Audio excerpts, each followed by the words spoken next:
भावांनो, तुम्ही ऐकलंच असेल, सांगताना सुद्धा खूप वाईट वाटतंय. आज प्रत्येकाच्या डोळ्यात पाणी येईल, प्रत्येकाच्या हृदयातले ठोके बंद पडतील. कारण आपल्या मधलाच एक आपला मित्र आज आपल्याला सोडून निघून गेलाय. त्याचे पण 1-1.5 लाख इंस्टाग्रामवर फॉलोअर्स होते. त्याचं नाव अभिषेक साठे. आज लाखो फॉलोअर्स असणारा व्यक्ती सुद्धा एकटा पडू शकतोय आपल्याला समजलं, आणि डिप्रेशन मध्ये जाऊन त्यांनी जग संपवायचा विचार केला, निर्णय घेतला.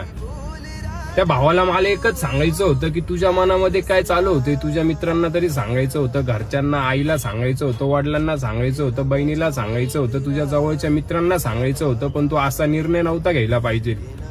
या आयुष्य आपल्याला एकदाच भेटतं. आणि भावांनो, तुमच्या मनात पण असं काहीतरी असेल, विचार डिप्रेशन मध्ये असेल, एक लक्षात ठेवा, या आयुष्य आपल्याला एकदा भेटतं. आपण गेल्यानंतर आपल्या आई वडिलांचं काय होईल हा विचार करा. आणि अभिषेक साठे आपल्या कायम हृदयात होता आणि हृदयातच राहील, प्रत्येक मित्रांच्या मनात तो राहील. त्याला भावपूर्ण श्रद्धांजली. तुझी तार आठवण मी हिंडतो